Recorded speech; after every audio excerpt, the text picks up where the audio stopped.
that this week is Infant Mental Health Awareness Week, and we have the theme this year of bonding before birth.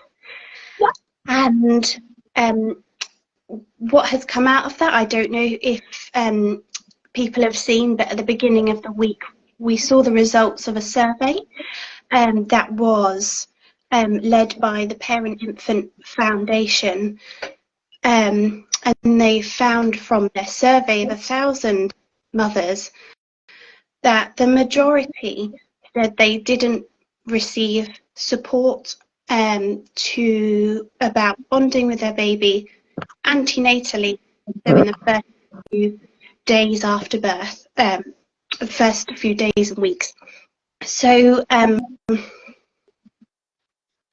of course we do know as practitioners the benefits of supporting parents to bond with their baby, and you know, I think hopefully for a lot of us the question is, how do I do that?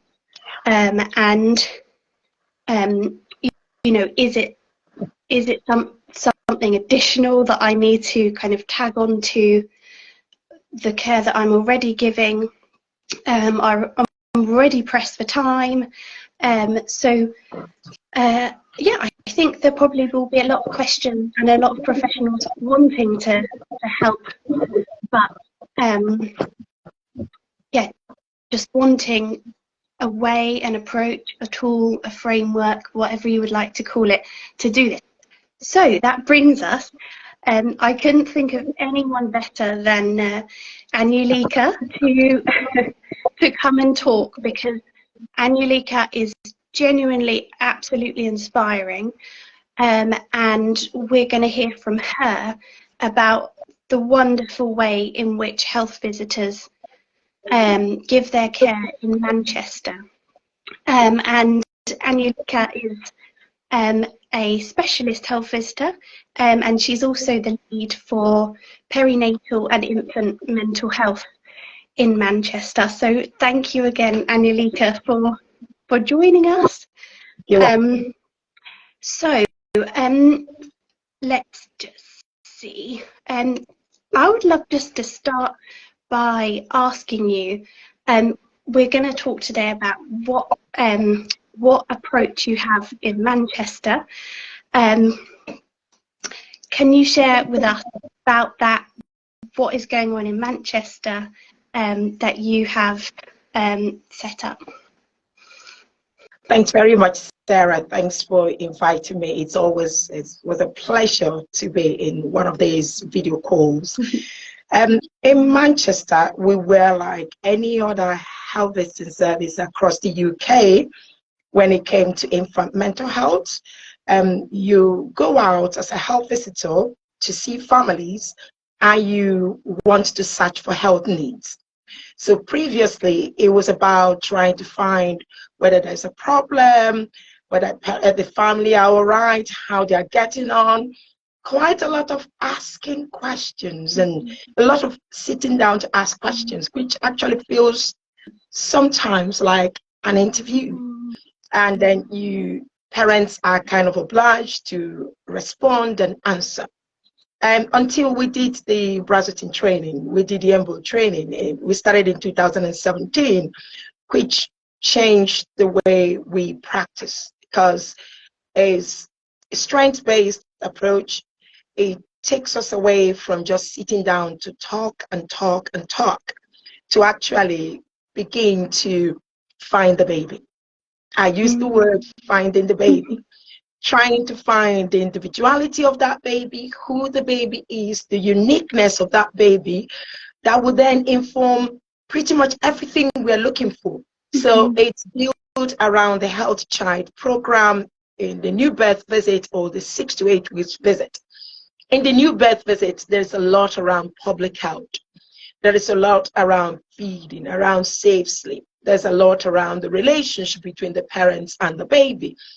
And then we found the MBO as a way to find all these things, however, going from where the baby is and who the baby is. Mm. Just going to where the baby is, trying to look at the individuality of that baby.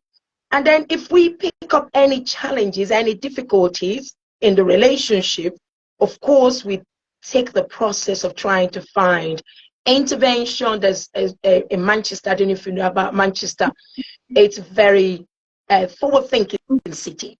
We have a lot of services in Manchester. So you never think, oh, I don't have where to refer this family to. There is always someone out there, the statutory organization and voluntary organization that will work with the family. But then the MBO just sits right inside, like a big tree, where you hang everything you need to do from each individual baby's perspective, not a general tick box that you just tick and just say, yeah, you do that, do that, do that, do that. No, it's about what does this baby want us to do? Who is this baby? Yeah, that's how it's been in Manchester since 2006. Wonderful. Yeah, thank you so much for sharing that. And for anyone that's listening, who's new to hearing, we're talking about the EMBO, we call it the MBO. We shorten it because it's a bit long, the Newborn Behavioural Observations. Anulika, could you just tell us just a little bit about what that is for those that haven't come across it before? Right, the EMBO is a tool developed by Professor Brazelton and Kevin Nugent, looking at the individuality of a baby. And when I come into a new birth visit, after the initial chit chat, introducing myself and talking about the pregnancy, how the delivery was, the next thing I would say to the mom or to the parents will be, shall we have a look at your baby and see what your baby is trying to tell us? And it involves looking at the strength of that baby, the preferences, what the baby like, and what the baby is saying to you. I don't really like this. Do you know what? I can manage with this, but I just want to tell you, I'm working towards this. I might need a little time. I'm up to play. There are some social interactive items in it. There are some time when the baby will be on the tummy. And then we will discuss safe sleep, tummy time. There's a time when we look at rooting and sucking. We discuss feeding. We find out how feeding is going. And then as we're discussing it, we're looking at the baby. And then we go where the baby wants to go to. If the baby is up for a chat that day, we'll have a chat. Yeah. We look at the unique reflexes of that baby that gets the baby ready to come into the world. And then that shows the baby doesn't come empty. You know, sometimes in relationship building, a relationship that is one-sided is difficult. When parents get to see that these babies don't come empty, they come highly skilled and ready to socialize, ready to interact, it does help the relationship. That's a really important and beautiful point, isn't it? Because we're talking about relationships, we're talking about bonding, but this isn't just the parent trying to connect as much as they can with the baby. It's both ways, and the baby is just so ready to be part of that relationship and has things to say and has things to contribute. So that is really wonderful to think about it like that.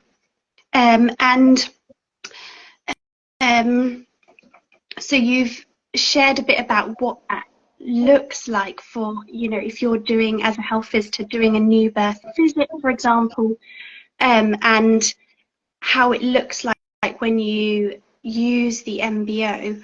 And what kind of things do you see the benefits for the parents and for the relationship? How does the MBO help with bonding, help with the relationship? First of all, the babies, as I said, don't come empty. So they come ready to socialize, they come ready to interact. When parents see the uniqueness of their baby and see how much skilled they are, you often see this, wow, I have seen that, but I didn't know that's what he's trying to say. We build relationship through interaction. We build relationship through engaging with people. And so it does help the parents to see the baby as someone that is ready to interact, socialize, and can communicate. In the words of Professor Barry Brazelton, every behavior of the baby is a language, and we can trust that baby. We see the baby that they see their parents as their favorite. As we know from research, babies are ready to turn to the voice of the parents and preference to the voice of any stranger there. They recognize the voice of the parents. They want to look at the parents' face, and also they can tell you when they need a break. They can tell you when they want a little break from you. And parents will see that little break as not my baby not liking me, but like, this is what babies do. Okay, all right, I think it's trying to tell me I need a little break now. So parents know how to respond, and with that, it helps to begin to form the relationship. Another thing it does is taking away the parental anxiety. You know that, am I getting it right? Am I doing the right thing?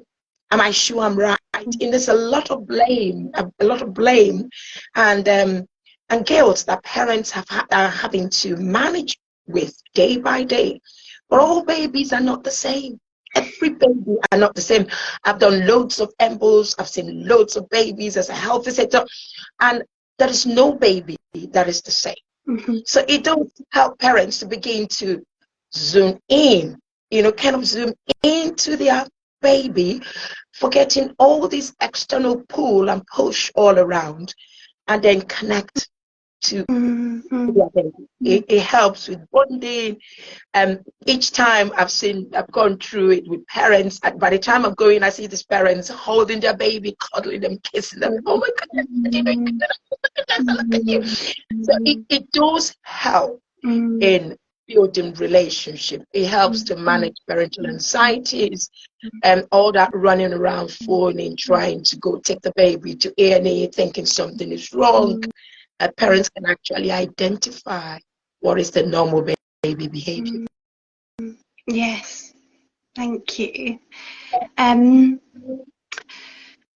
So could you tell me, the embryo, such a beautiful tool. Can you tell us how have you made it a part of care in Manchester in a bigger way? So it wasn't just me. Like I said, I believe Manchester is a forward-thinking city. So we had commissioners that were ready and willing to fund the training of our health visitors, appointing positions for people that are going to be the lead for it. Because if we don't have a lead, then we'll not be able to develop the pathways, the protocols, the policies around it, and then be in the position to train, support staff to become competent, not a postcode lost three thing. If you're in Manchester as a health visitor, you will be able trained. And then the next thing we did was to have it as an annual training. So by the time we have new students qualifying, new staff coming in, we have the next training coming up. And the way we do it is sometimes we might not have the number. In Greater Manchester, we have a very good collaboration. So I can just reach out across to Tameside, to Stockport, to Trafford, and Bolton, and Bury, and say, I have an MBO training coming up, and I have how many number that are booked in.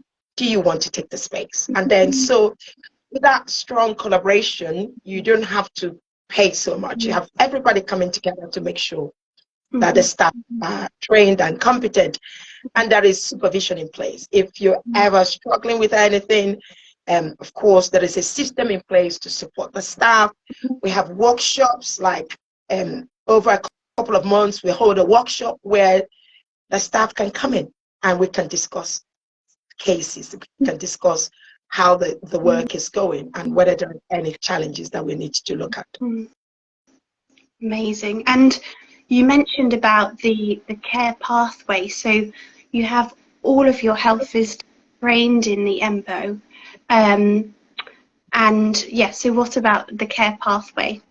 So the care pathway is built around the Healthy Child program.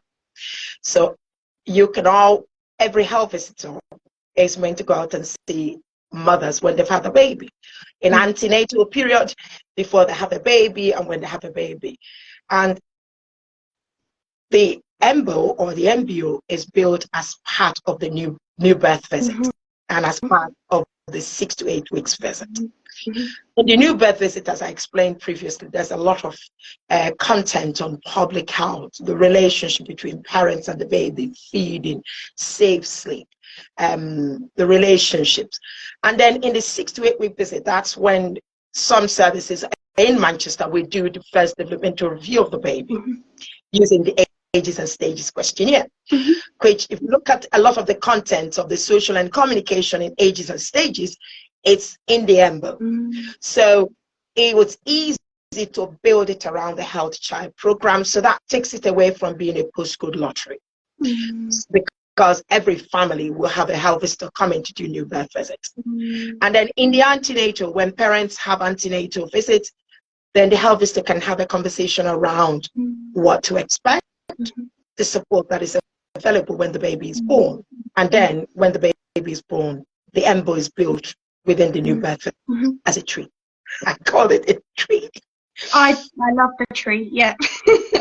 Yeah, no, I think that's amazing though, because like you said, it's a universal, well, health visiting is a universal service, but the embryo, the way that you're using it, ensures that everyone gets it. It's not only certain families.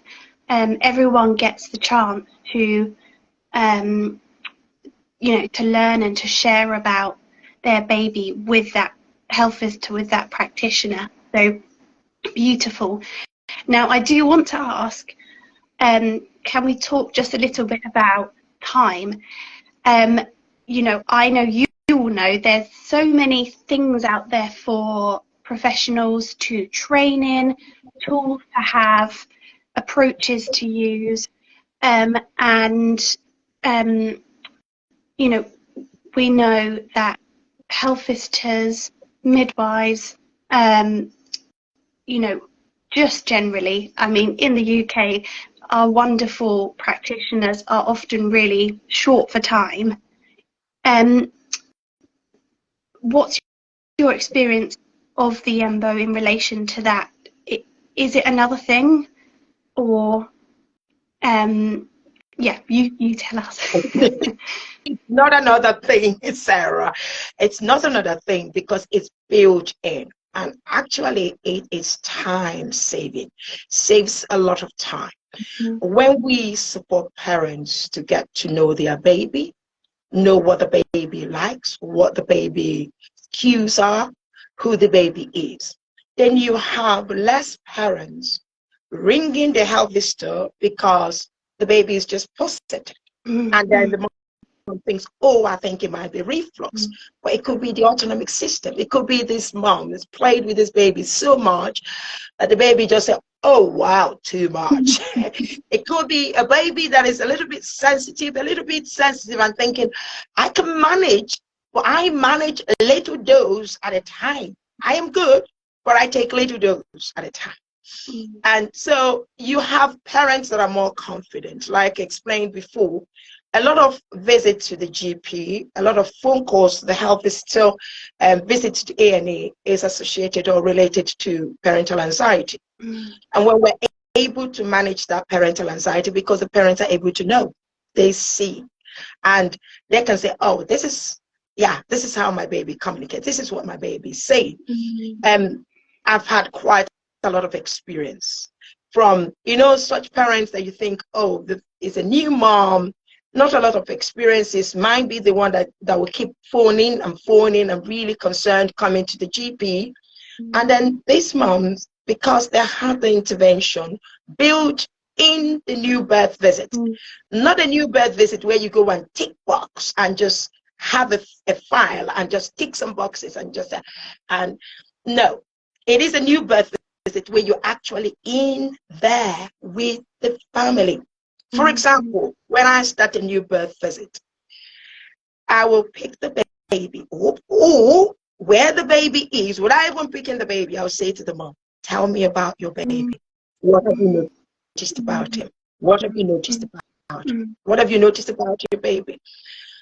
And most parents, as soon as I ask this question, go, oh, you can see that face. Oh, what have I noticed? And then within few seconds, oh my goodness, they start rolling it out. Oh. He likes that. He likes that. Do you know what? He likes to look at that. He always likes to get to his hands. He likes to get to his hand. And you will see the ones who already put meeting and the baby's hands. But we know babies want to get their hands because it's very soothing. If I look in this call now and see everybody, most people will have their hands that way. Yeah. And that's what babies do. So they don't need the meeting. So you will see parents that will tell you so much. And you see the ones that think they didn't know, or by the time you go to tell me about the baby, it's that mind-minded conversation, holding the baby in mind, mentalization. I think this is what my baby is trying to say. And then we now go into the items, because there are 18 items in the embryo. Some of them are things you elicit by handling the baby and doing things and playing, and some of the things are the things you just observe. By all the items, like when the baby is on the tummy, I will talk about safe sleep. They can actually see how the baby can go to turn their head, or right in the middle of a deep sleep, they could get stuck there. Because we know that when babies are on the tummy, they try to lift their head.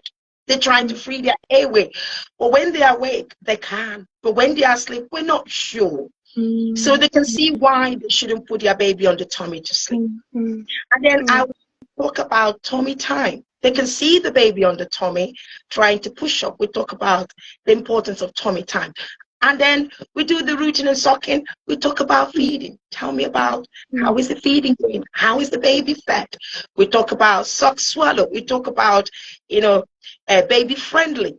So everything in my new birth is built around the embryo. So it's not something else I'm going to do. It's not like I'll finish talking with the parents and I will say, right now, let's do an embryo. No, it is right within the embryo. So hence I describe it as a tree where I hang in. I always start with, tell me about your baby. What you notice, and then we then keep going. That's so wonderful. So really, like you said, it's time saving more than anything, and any things that could become potential issues often are addressed or just caught earlier, or understands that, oh, that's actually a behaviour that the baby's showing me something, not a big issue, like you said. And I think you've shared with me before how your health visitors in Manchester have actually found this approach really enjoyable, really rewarding in their role. Yes, they have. Because just like parents are seeing, you are seeing.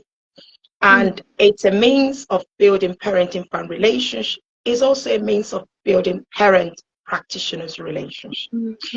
When you go and see a parent and you're leaving that house and that parent looks at you and says, thank you so much for coming, and look forward to you coming back, you have built something that is very strong, and that is called trust and belief. The trust in your ability to come in and support them through the journey of parenting. As I said, parenting is not an easy journey. Anybody that tells you it's an easy journey is joking. But somebody giving you that hand to just take the next step, and then it gets better and it gets better. I mean, for example, I was talking about earlier on, babies that might be a little bit sensitive and takes just a little at a time. And you see parents that might not notice that the baby is asking for a break. And they've read in a book that you have to play with your baby, and they start playing. And the baby is showing all these cues to say it is getting too much, and they've not picked it up. The next thing the baby might look away, and the parents might think he doesn't like me. But it's not that the baby doesn't like, but it's like this is what babies do. So for practitioners, when they're able, for health visitors, when they're able to support parents to see that, you come out, feeling so good. Yes, you've not given somebody an injection and treated any illness, because health visitors from beginning, we are either nurses or midwives. So you're used to treating illnesses and finding problems and, providing solution. But being strength-based, you support parents to find the solution. And when they find the solution, they're more likely to run with it. Compared to when you go in and just tell them what to do. If you tell them what to do, you see the ones that will say to you, I've done that, done that, done that, done that, done that. It's not working. Explorations and choice. But when you support them to find their baby, find the baby's likes, find what the baby is saying to them. And then of course, when we know, then we can respond in the best way.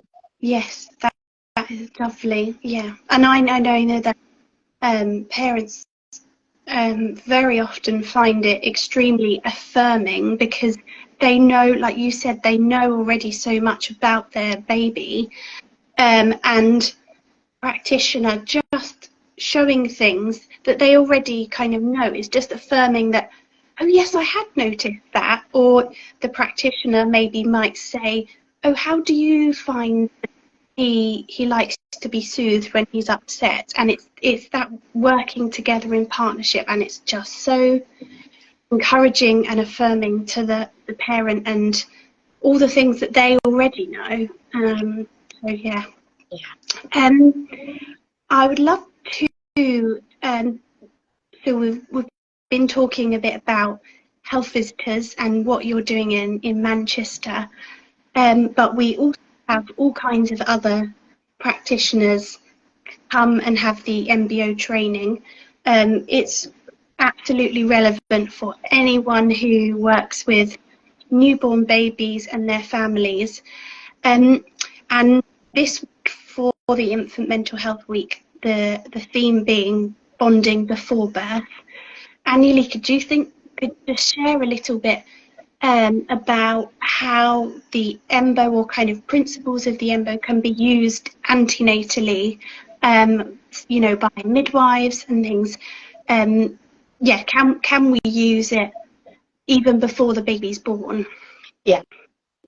So, like when you have an opportunity to do an antenatal as a health visitor, all midwives that see the moms antenatally, I think the key message should be that babies don't come with manual, but the manual is themselves.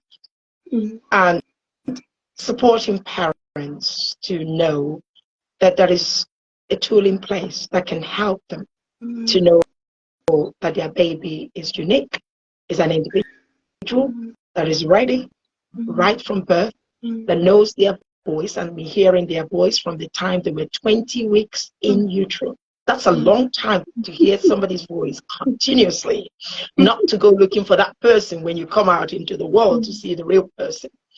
Babies have strong preference for human face, and will look at it. Babies can manage when they are sleeping. You don't have to be tippy-toeing. So some of the key messages, but then you will see the babies that will say to you, I actually find light challenging. Please reduce the light in my room. Or I find noise challenging. Please, when I want to sleep, try and tone it down a little bit. So the message in the antenatal period will be to bring the principle in place that babies don't come with manuals, but they are the manual, because their behavior is their language, and is a language that you can trust. So being a language that you can trust, then the parents are less anxious. They look forward to the baby coming. They look forward from beginning to understand their baby. And then between the midwife and the health visitor, I know a lot of midwives have done the EMBO training. If it can be built into the discharge information, What did the parents identify? What have you noticed? What did the baby say? And a midwife do the 90, which is really important. Wouldn't it be so nice that you've done the 90? And it's not just about pass or fail, but that from that 90, you've also helped the parents to pick up quite a few things about the uniqueness and the individuality of that baby. And then it's communicated to the health visitors so that by the time we go to see this parents, we already know, quite a few things to take with us before we go to do the new birth visit. Yeah. Oh, isn't that lovely? The way that there's the potential for this continuing language and story that that can start antenatally and be used by the midwives and then continued through the health visitors as well. I mean, kind of smoothing out that transition and making it all centered around the baby and that family. Yes, thank you so much. So I'll bring some, closing questions to you. For anyone that's joining us and listening in, who perhaps is a manager or a commissioner or a practitioner, and they are interested in the training and in kind of having a model like yours in Manchester where it's really embedded into care, how would you kind of advise them to get started, to look into that? I think the best thing is to just go with it. Just say, this is what I want to do. This is what we want to do. And then begin to look at your pathway and look at your record. It's no good doing an embryo when there is no record and a system in place for recording or documenting. And embryo is not a tick box. It's not like, okay, tick the box to say you've done an embryo. It'd be nice to put in there what that baby is saying, because it is the voice of the child, the voice of the baby. We always talk about the voice of the child, and people will say, oh, it's only a baby. The embryo gives you the voice of the child. So build a system in place in your record keeping where staff can document the embryo. Then have a leadership structure in place to support the staff, because it's not everybody that will run with it immediately. Some will require a little more support to become competent with it. While most people will come into the training and say, oh, fantastic. But then after the training, you have to do your certification. Then, of course, you need to have a system in place to support staff to be certified, to get competency, to now work with it. So there needs to be a leadership structure in place, whether it's the manager or a specialist. For us in Manchester is the specialist role, and then of course we have the management backing and the commissioner's support. And then have a system for sustainability, thinking about so that it doesn't become a postcode lottery. We trained this number of people, so if you live in this area and you have a baby, you get an embryo. If you live here, you don't. It should be what everybody should know, because it's really important. Everybody needs to know who their baby is. And then if you need support, you need some guidance. I've held a few meetings with managers from Scotland to England, people that have sent an email asking for a meeting. I've happily joined into Teams meeting to support people in thinking through how they build it into their practice. Yeah, thank you. I hope lots of people take up that offer. And I mean, it's just really so inspiring. It really is what you've done in Manchester. And I'm also just thinking, bigger picture wise, do you think there are things that we could, that could help this to reach families across the UK. I'm just thinking about kind of the curriculum for practitioners, perhaps policy and guidance. Are there ways that we can try and encourage this from an even bigger perspective? Right. So the EMBO, it's in the 1001 Critical Days document. It's in a lot of national documents. The Health Visiting Improvement Plan. It's quite a lot of documents. The Specialist Health Visitor for Perinatal and Infant Mental Health, the IHV document, is got it in. It is in the Healthy Child Program document. So nationally, there is a system in place. Then locally, as simple as a pathway. So it can just be a diagram of a pathway, could be where to start. In Manchester, we have the pathway, the flow diagram, then we have the big document. It doesn't just have the EMBO, it has so many other tools like the Solihull approach, which we've already built in. I mean, the Solihull approach, the reciprocity is based on Professor word studies on that turn taking, serve and return reciprocity in parent-infant relationship. So all the pathway has to have the tools, and the staff can then see the way it fits in. So they don't see it as, oh, I've done this one, and I've done this one, and I've done this one.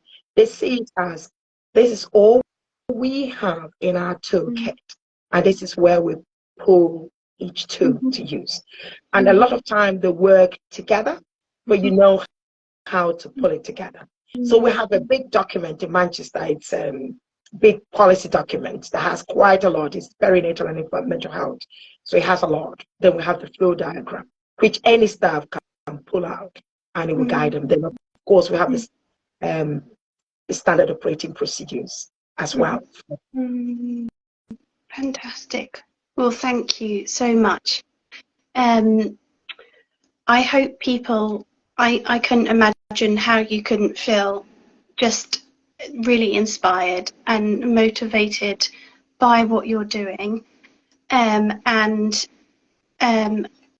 some of the things you've said, I mean, the MBO is strength-based. We're looking at what the baby can do. We're not looking for problems. We may find things that we see, oh, okay, maybe they do need more support. So yes, it can help to perhaps pick things up, but it is strength-based. It can be used with any family.